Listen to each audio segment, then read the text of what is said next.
So I'm standing here today because my students told me their secret. And naturally, I come to a TEDx event to spill it. Now, some of you might think that this pandemic has been the best learning experience from the real world within the medical field. But I'm here to tell you and paint you a different picture. Recently, Elsevier published a report on clinicians of the future, and nurses and doctors agree that their roles have drastically changed over the past decade. They're also stating that by 2025, which is 3 years from now, 75% of the workforce will be leaving. This should come at no surprise, as most of the issues have been amplified by the pandemic. However, as clinicians working in the system, this has been an issue for both the workforce and the patients for over a decade.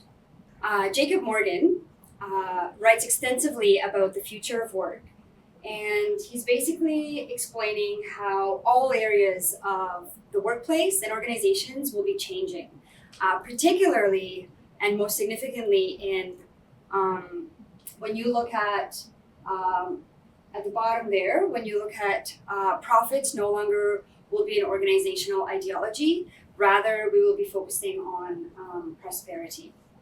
So what did my students tell me? Well, at first they tell me how much they love learning about the profession and clinical practice, and then they go on to tell me that once they complete their profession, they no longer want to work in healthcare. Now, if you look back 5 years, nurses were leaving the bedside within 2 years after graduating. So I understand and feel what they're telling me. My feelings, a paradox.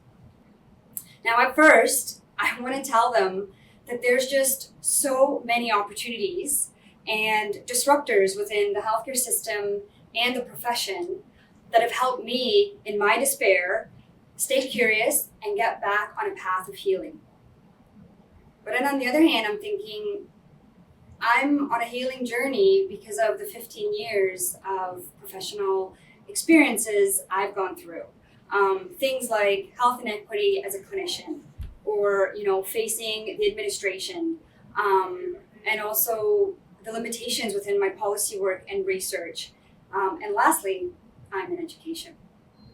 So before I tell you how I responded to my students, let me introduce you to some of the paradoxes that exist within the healthcare system.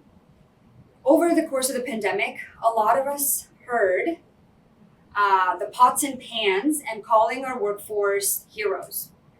And we need to really understand why this is not helpful. All healthcare staff, regardless of their titles, had to show up for the past 2 years and be greeted by unsafe working conditions. And these are issues that have been an issue within the system for over decades. Nursing is advertised as its flexible work hours and flexible lifestyles and several specialties that you can study in, almost like the world becomes your oyster. On the other hand, there's this. There are licensing limitations. It is a precarious workforce. There are toxic work cultures, and they're overworked and understaffed. Somehow, these are less apparent when students are signing up for the profession.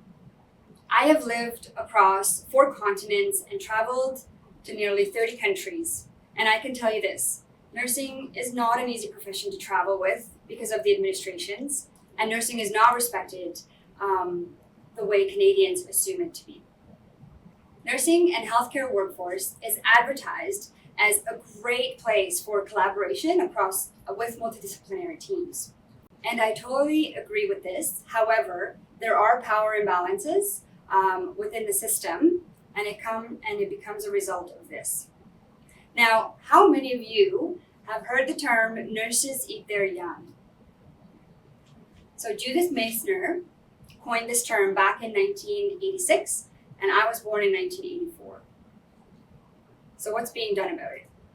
Brene Thompson in the US has become a workplace bullying expert. And so she has found that of the new nurses who quit their jobs, 60% of them leave the bedside primarily due to bullying or experiencing bullying. Now, I myself attended a webinar for my continuing education called Violence in Nursing Education.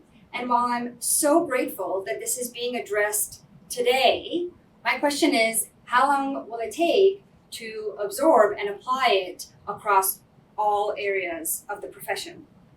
Dr. Nurse Dan is an expert on leadership, nursing, and digital health transformation.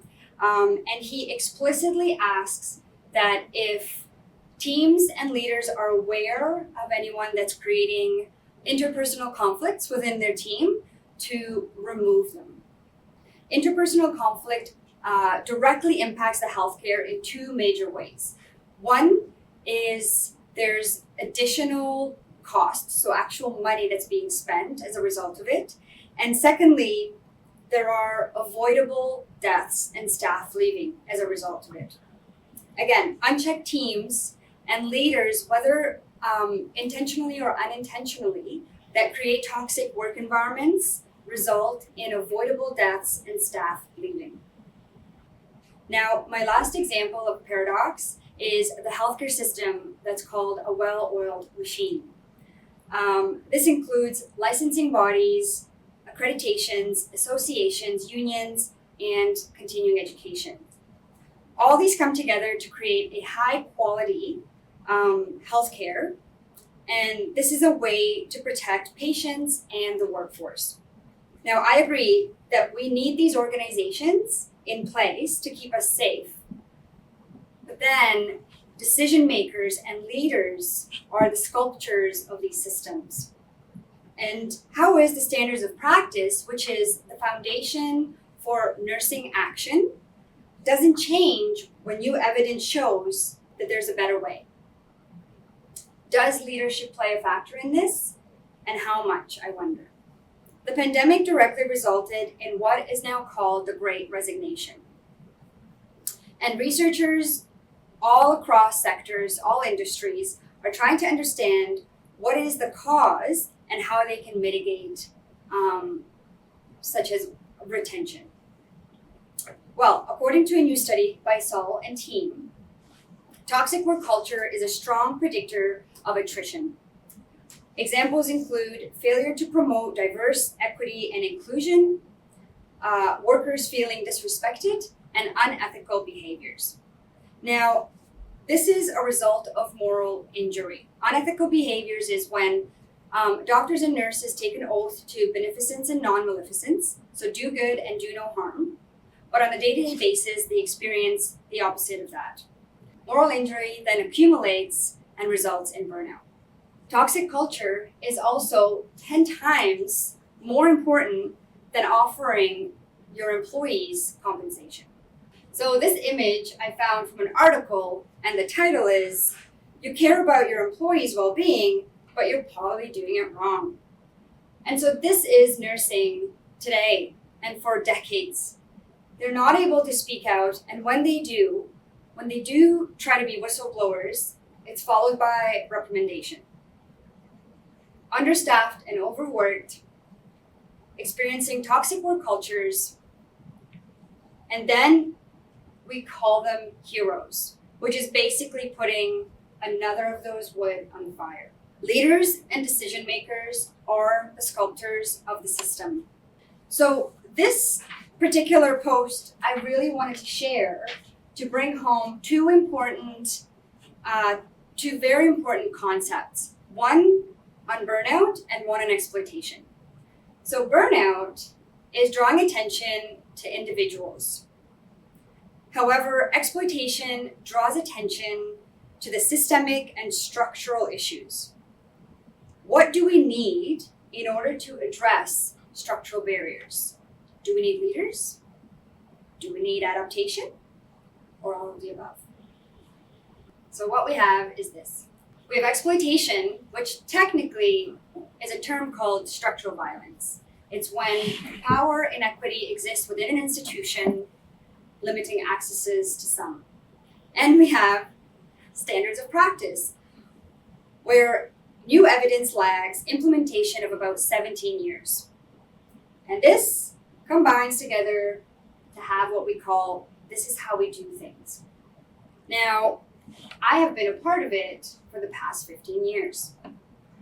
Insanity. Doing the same thing over and over, expecting different results. Health equity, diversity, and decolonization will not happen in a healthcare system unless we build adaptable folks. Folks who are curious, who are visionaries, and imagine a healthcare system different from the status quo. Adaptable folks and leaders. So change is on the horizon. And as Maya Angelou says, do the best you can until you know better. And when you know better, do better. So back to my students. After hearing their secret, I go back to teaching from the curriculum. And then I tell them that there are these incredible people out there who are disrupting leadership, who are disrupting industry practices, communication and knowledge translation, and disrupting education today in nursing and healthcare.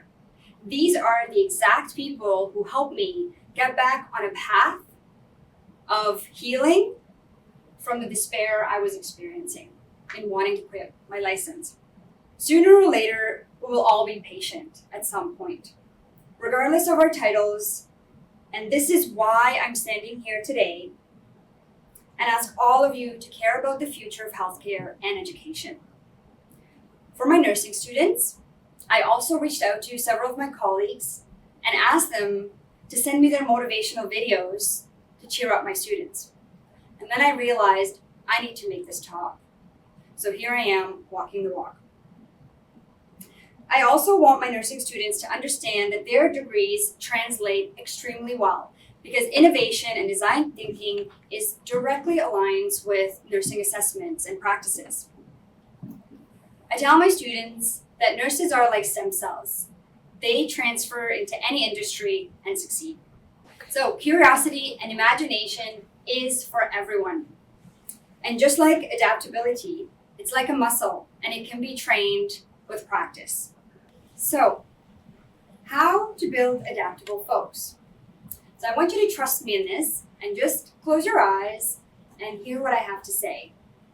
Imagine that you are walking the halls of a hospital, or you're sitting in a team meeting using virtual reality before you sign your next contract.